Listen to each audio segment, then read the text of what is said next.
Hello my dear students, welcome back to my YouTube channel VSM academy the spirit of education. So guys, आज जो video बनाने वाला हूँ, ध्यान देना, पार्ट 2 का फॉर्म ऑलरेडी आ चुका है। पार्ट 2 का फॉर्म फिल करने के लिए, लेकिन पार्ट 2 फॉर्म फिल करने के पहले आपके पास एक इन्फॉर्मेशन होना चाहिए एग्जैक्टली किस किस कॉलेज में आप एडमिशन लेना चाहते हो। मतलब जब तक आपके पास एक कॉलेजेस की लिस्ट नहीं होगी तो अदरवाइज पार्ट 2 के फॉर्म में आपको थोड़ा डिफिकल्टी हो सकता है। तो बच्चों याद रखना, जो जूनियर कॉलेज के जो इन्फॉर्मेशन है एग्जैक्टली किस तरीके से जूनियर कॉलेजेस के इन्फॉर्मेशन फाइंड करना होता है, वो मैं आपको आज सिखाऊंगा इस पर्टिकुलर 11thadmission.org.in साइट पे। तो ये आपका बच्चों 11thadmission.org.in का वेबसाइट है, ठीक है, जिसमें आप जिस भी आपने सिटी से अप्लाई किया हुआ है, फॉर एग्जांपल मुंबई, पुणे, नागपुर, नासिक, जहाँ से भी आपने अप्लाई किया हुआ है उस पर आप क्लिक कीजिए पहले। फॉर एग्जांपल मैंने मुंबई से अप्लाई करना है तो मैं मुंबई पे क्लिक करूँगा। तो मुंबई पे क्लिक करने के बाद आपको बच्चों इस तरीके का एक इंटरफेस दिखाई देगा। ओके, अब इस इंटरफेस में जो भी आपका करंट स्टेटस या इन्फॉर्मेशन है वो आपको यहाँ पे डिस्क्रिप्शन में दिखाई दे रहा होगा, लेकिन मैं आपसे बात करने वाला हूँ किसके बारे में, जूनियर कॉलेज के इन्फॉर्मेशन के बारे में। तो आप टॉप पे देखेंगे तो आपको होम करके एक पार्ट है और यहाँ पे लिखा है सर्च। सर्च में बच्चों आपके पास दिया है junior college information, stream information, guidance centre. तो अब जो भी इन्फॉर्मेशन चाहिए आप दोनों में से, तीनों में से कोई भी इन्फॉर्मेशन सेलेक्ट करके आप उसके बारे में इन्फॉर्मेशन फाइंड कर सकते हैं। अगर आपको स्ट्रीम से रिलेटेड कोई डाउट है तो आप स्ट्रीम इन्फॉर्मेशन में जाके चेक कर सकते हैं। अगर कोई गाइडेंस सेंटर से डाउट है, एग्जैक्टली जो मेरे घर के आसपास में कौन कौन से गाइडेंस सेंटर है वो आपको चेक करना है, तो आप गाइडेंस सेंटर जाके सेलेक्ट कर सकते हैं। मैं अभी आज बताने वाला हूँ आपको पार्ट 2 के एडमिशन के पहले का जूनियर कॉलेज इन्फॉर्मेशन कैसे फाइंड करना है। सबसे पहले आप बच्चों उस पर क्लिक करोगे जूनियर कॉलेज इन्फॉर्मेशन के ऊपर। जैसे आपने जूनियर कॉलेज इन्फॉर्मेशन के ऊपर क्लिक किया, आपको इस तरीके से एक सर्च कॉलेजेस का एक छोटा सा इंटरफेस आएगा, दिखाई दे रहा होगा आपको। इसमें सबसे पहले आपको जोन है, area, college type, stream status, then medium, minority, then religious minority, then linguistic minority, then bifocal subjects and UDISE code. ये एक पर्टिकुलर जो UDISE कोड होता है ये हर एक कॉलेज का, हर एक स्कूल का अलग अलग होता है। अगर आपको पता है तो ठीक है, नहीं पता तो कोई बात नहीं, आपको यहाँ पे नहीं एंटर करोगे तो भी कोई दिक्कत नहीं है। तो सबसे पहले बच्चों हम लोग जोन पे क्लिक करते हैं। जैसे हम जोन पे क्लिक करेंगे, एग्जैक्टली मुंबई में कौन कौन से जोन है, ज़्यादा ना ये मुंबई से रिलेटेड जोन है, इसके लिए मैंने मुंबई सेलेक्ट किया हुआ है। तो यहाँ पे मुंबई से रिलेटेड जोन आ रहा है बच्चों। तो जो भी आप जोन में आप सेलेक्ट करोगे, थाने आएगा, थाने के हिसाब से जोन बनेगा। बच्चों ये मुंबई से रिलेटेड जोन है, अगर आपने ध्यान दिया होगा ये सारे जोन्स आपके सामने दिखाई दे रहे होंगे। चलो फॉर एग्जाम्पल मैं सेलेक्ट करता हूँ यहाँ पे मुंबई वेस्ट। अब जैसे मैंने जोन सेलेक्ट किया, जोन सेलेक्ट करने के बाद आपका जो एरिया होगा, एरिया में ध्यान देना आपका किस एरिया में आपको अपना क्या बोलते हैं कॉलेज सर्च करना है। अगर आपने यहाँ पे ऑल सेलेक्ट कर दिया, इसका मतलब ये होता है कि हर एक एरिया का कॉलेज आपको दिखाई देगा। लेकिन अगर आपने फॉर एग्जांपल कोई एक स्पेसिफिक एरिया सेलेक्ट करना है, जैसे मैं यहाँ पे सेलेक्ट करता हूँ कांदीवली ईस्ट, तो बच्चों अगर मैं कांदीवली ईस्ट सेलेक्ट करूंगा तो कांदीवली ईस्ट में कौन कौन से कॉलेजेस है उसका इन्फॉर्मेशन आएगा। लेकिन वेट, आपको किस पर्टिकुलर जो कॉलेज का आप सर्च कर रहे हो या इन्फॉर्मेशन फाइंड करना है, एग्जैक्टली किस स्ट्रीम के लिए, किस सब्जेक्ट के लिए, वो भी इंपॉर्टेंट है। उसके आगे हम जाएंगे तो कॉलेज टाइप आता है बच्चों। जो कॉलेज टाइप होता है हमेशा इसके अंदर आपको 3 ऑप्शन मिलेगा, 4 एक्चुअली, ऑल भी एक ऑप्शन है, बॉयज़ है, देन को ED है, देन उसके बाद गर्ल्स है। तो ऑल बोल दिया मतलब तीनों के तीनों से रिलेटेड कॉलेजेस आएंगे। बट फॉर एग्जांपल अगर आपने बॉयज़ सेलेक्ट किया तो सिर्फ और सिर्फ बॉयज़ के ही जो बॉयज़ कॉलेजेस हैं वो आने वाले हैं। अगर आपने गर्ल्स सेलेक्ट किया तो गर्ल्स के कॉलेजेस से सिर्फ यहाँ पे लिस्ट बनेगी। बट आपने को ED सेलेक्ट किया मतलब ये मिक्स है, मिक्स मतलब जहाँ पे बॉयज़ एंड गर्ल्स दोनों साथ में पढ़ाई करते हैं। तो हमने COED सेलेक्ट कर दिया। तो उसके बाद आपको स्ट्रीम सेलेक्ट करना है। अब डिपेंड करता है एग्जैक्टली किस स्ट्रीम से आपको यहाँ पे अप्लाई करना है, आर्ट्स, कॉमर्स, साइंस और HSBC। फॉर एग्जांपल अगर मुझे कॉमर्स से अप्लाई करना है तो मैं कॉमर्स चेक करूँगा। और उसके बाद स्ट्रीम स्टेटस की बात करेंगे बच्चों। स्ट्रीम स्टेटस में आपको एडेड है, BMC है, गवर्नमेंट है, परमानेंट, अनएडेड है, देन सेल्फ फाइनेंस है, देन अनएडेड है। अब ध्यान देना, जो एडेड करके कॉलेजेस होते हैं या ऐसे कॉलेजेस होते हैं जिनके अंदर की जो आपकी फीस होती है बहुत कम होती है। BMC, गवर्नमेंट एंड अनएडेड, ये जितने भी कॉलेजेस होते हैं याद रखना उनकी फ़ीस बहुत कम होती है। लेकिन अगर मैं बात करूँगा परमानेंट, अनएडेड या सेल्फ फाइनेंस के बारे में, तो ये इससे 3 कैटेगरी होती है बच्चों जहाँ पर आपकी फ़ीस क्या होगी, हमेशा ज़्यादा होती है, इसे हम प्राइवेट कॉलेज बोलते हैं। क्लियर?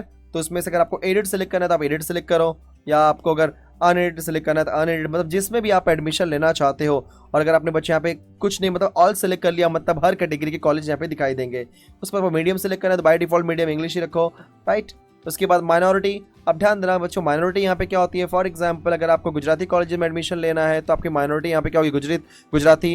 अगर आपको मुस्लिम कॉलेज में एडमिशन लेना है तो आपका माइनॉरिटी यहाँ पे होगा मुस्लिम। तो डिपेंड करता है एग्जैक्टली आपको कहाँ पे एडमिशन लेना है। फॉर एग्जांपल मैंने अगर येस करता हूँ, येस करने के बाद मुझे रिलीजियस माइनॉरिटी यहाँ पे स्पेसिफाई करना पड़ेगा, जैसे मैं बुद्धिस्ट हूँ कि क्रिश्चियन हूँ या जैन, मुस्लिम, पारसी और सिख। तो अगर मैं मुस्लिम सेलेक्ट करता हूँ तो मुस्लिम के हिसाब से जो मेरी लिंग्विस्टिक माइनॉरिटी है, एग्जैक्टली मैं मुस्लिम में भी क्या हूँ, एग्जैक्टली हिंदू हूँ, गुजराती हूँ, बंगाली हूँ, क्या हूँ, राइट। तो यहाँ पे मुझे ऑप्शन सेलेक्ट करना पड़ेगा। लेकिन अगर आपने माइनॉरिटी सेलेक्ट नहीं किया, आपने यहाँ पे नो किया, बच्चों जैसे आप नो करोगे तो religious minority and linguistic minority ये दोनों ऑप्शन आपके लिए डिसेबल हो जाएंगे। उसके बाद आपका आता है बाईफोकल सब्जेक्ट। ये जो बच्चों आपका बाईफोकल सब्जेक्ट होता है, ये सब्जेक्ट के अकॉर्डिंगली आता है। मतलब अगर आपने स्ट्रीम सेलेक्ट किया कॉमर्स, तो कॉमर्स के कौन कौन से बाईफोकल सब्जेक्ट्स हैं, जैसे banking, marketing and salesmanship, then उसके बाद office management, then small industries and self employment. Similarly अगर आपने साइंस सेलेक्ट किया तो साइंस के हिसाब से यहाँ पे आपके animal science, computer science, crop science, electrical maintenance, electronics, fish processing technology, fresh water fish culture, general civil engineering, then horticulture, then mechanical maintenance, office management, ऐसे डिफरेंट ऑप्शंस आपको दिखाई देंगे। तो आपने जो सेलेक्ट किया उसके अकॉर्डिंगली वैल्यू आने वाली है। चलो मैं एक बार कॉमर्स के लिए करता हूँ। तो मैंने यहाँ पे बाईफोकल सब्जेक्ट सेलेक्ट नहीं किया, ऑल कर दिया, मतलब सबके लिए आने वाला है। अगर आपने बाईफोकल सब्जेक्ट सेलेक्ट किया तो ये पर्टिकुलर सब्जेक्ट किस कॉलेज में, वही कॉलेज आपको दिखाई देगा। कंफर्म। तो ऑल किया मतलब सब आने वाले। उसके बाद UDISI नंबर ऑलरेडी मैंने आपको बता दिया कि ये जो UDISI नंबर होता है बच्चों, ये हर एक कॉलेज का डिफरेंट होता है। आप नहीं डालोगे तो भी कोई दिक्कत नहीं है। अब आपको यहाँ पे क्लिक करना है सर्च पे। जैसे आप सर्च पे क्लिक करोगे, जो भी इन्फॉर्मेशन फिल किया है उस फिल्ड इन्फॉर्मेशन के हिसाब से आपको यहाँ पे नंबर ऑफ कॉलेजेस दिखाई देंगे। तो जो बच्चों मैंने इन्फॉर्मेशन फिल किया है, इन्फॉर्मेशन के हिसाब से मैंने कांदिवली सेलेक्ट किया था, और वहाँ पे मैंने क्या सेलेक्ट किया था, यहाँ पे ऑल सेलेक्ट किया, एडेड और अनएडेड सब देखा जाएगा। तो मेरे पास यहाँ पे 3 कॉलेज मिले। First one is Anudatt, second one is mother smile junior college of commerce, then next one is pioneer college of arts and science and Kandivali, right ना। तो ये मेरे पास 3 कॉलेज दिखाई दे रहे हैं। अब बच्चों ध्यान देना, इनके कॉन्टैक्ट नंबर, इनके कॉलेज का टाइप, आपको सबका इनका एड्रेस, वो सारा चीज़ें इन्फॉर्मेशन पे दिखाई दे रहा है। अगर आपको और भी इन कॉलेज के बारे में इन्फॉर्मेशन चाहिए तो आपको क्या करना है, इस पर्टिकुलर व्यू मोर डिटेल्स आपको दिखाई दे रहा है, व्यू मोर डिटेल्स पे आप क्लिक करेंगे। जैसे आपने व्यू मोर डिटेल्स पे क्लिक किया, सबसे पहले आपका कॉलेज का इन्फॉर्मेशन आएगा। तो कॉलेज का UDISI नंबर दिखाई देगा, उसका HSC इंडेक्स नंबर क्या है वो दिखाई देगा बच्चों। फिर college name, then institution name, then क्या बोलते हैं पॉपुलर नेम, एग्जैक्टली किस नाम से पॉपुलर है, देन जूनियर कॉलेज टाइप क्या है आपका, राइट। उसके बाद इसका एड्रेस डिटेल्स पूरा बोलते हैं ना एकदम एग्जैक्ट क्या है इसका एड्रेस, वो सारा इन्फॉर्मेशन दिखाई देगा। एंड थोड़ा सा और नीचे आएंगे बच्चों तो यहाँ पे दिखाई देगा हॉस्टल फैसिलिटी डिटेल्स। ये जो आपका हॉस्टल फैसिलिटी डिटेल्स होता है, एग्जैक्टली इस कॉलेज में हॉस्टल अवेलेबल है कि नहीं है। जैसे कुछ कॉलेजेस में हॉस्टल अवेलेबल होता है जो भी आउट ऑफ महाराष्ट्र के स्टूडेंट्स होते हैं, और कुछ कॉलेजेस में हॉस्टल अवेलेबल नहीं होता है। सो उसके बाद अगर हम बात करेंगे स्ट्रीम डिटेल्स के बारे में, तो स्ट्रीम डिटेल्स में हमारे पास अभी साइंस, कॉमर्स एंड आर्ट्स। यहाँ पे कॉमर्स 2 बार क्यों है, क्योंकि इस पर्टिकुलर कॉलेज में कॉमर्स अनएडेड भी है और कॉमर्स एडेड भी है। सबका इंटेक यहाँ पे दिया गया है बच्चों। और यहाँ पे जो आर्ट्स है, इस कॉलेज के अंदर जो आर्ट्स है वो मराठी मीडियम में होता है। तो आपका पूरा इन्फॉर्मेशन यहाँ पे दिखाई दे रहा है। एंड जो माइनॉरिटी डिटेल्स है बच्चों के आपका नॉन माइनॉरिटी। तो साइंस का यहाँ पे इंटेक दिया है, कॉमर्स का अनएडेड का इंटेक दिया है, कॉमर्स का एडेड का इंटेक दिया है बच्चों, आर्ट्स का भी इंटेक यहाँ पे दिया है, राइट। अगर आप दिखाई देगा आपको और more details and cut off. तो अगर आप मोर डिटेल्स पे क्लिक करोगे तो आपको और इस कॉलेज के बारे में इन्फॉर्मेशन मालूम पड़ जाएगा, exactly college name and everything, exactly क्या मतलब जो सब्जेक्ट वाइज होते हैं, सब्जेक्ट वाइज कितना इंटेक है। तो अगर मैं बात करूँगा मैथमेटिक्स एंड स्टैटिस्टिक्स तो उसके लिए 80 है, ज्योग्राफी के लिए 0 है। इसका मतलब ज्योग्राफी सब्जेक्ट इस कॉलेज में नहीं है। क्लियर बच्चों। सो कहने का मतलब यहाँ पे एक सेकंड बात और, हिंदी और मराठी, जैसे आपने बाईफोकल जो सब्जेक्ट्स होते हैं हिंदी और मराठी करके सब्जेक्ट है, तो उसमें 40-40 का है, मतलब 50% हिंदी और मराठी का ऑप्शन है, राइट। सो इस तरीके से हम चीज़ों को फिनिश करते हैं इसके अंदर। अब एक बात और, यहाँ पे आपको IT के सब्जेक्ट नहीं दिखाई दे रहे हैं, CS का नहीं दिख रहा है, मतलब यहाँ पे IT CS नहीं है। एंड उसके बाद अगर मैं कट ऑफ चेक करने की कोशिश करूँगा बच्चों, कट ऑफ तो सबका कट ऑफ देख सकते हो। तो लास्ट ईयर का जो कट ऑफ है वो जनरल आपका कितना था, 342 ओपन के लिए था। एंड SC के लिए बोलो क्या था आपका 255, NT के लिए था आपका 306, OBC के लिए 289, एंड बच्चों SEBC के लिए कितना था 340। तो ये सारे कट ऑफ लिस्ट है बच्चों। आप डिफरेंट क्या बोलते हैं कि कैटेगरी कट ऑफ लिस्ट देख सकते हैं। जैसे कॉमर्स का मैं चेक करूँगा एडिड का, तो बच्चों कॉमर्स का 289, 231 SC, देन ST का, देन VGH 201, NTB 205, NTC 19। सो इस तरीके से इवन ऑर्फन के लिए यहाँ पे 202 का कट ऑफ था। तो देखा जाए तो बच्चों ये सारा इन्फॉर्मेशन आपको यहाँ पे दिखाई दे रहा है। सो इस तरीके से हम इसका इन्फॉर्मेशन चेक कर सकते हैं।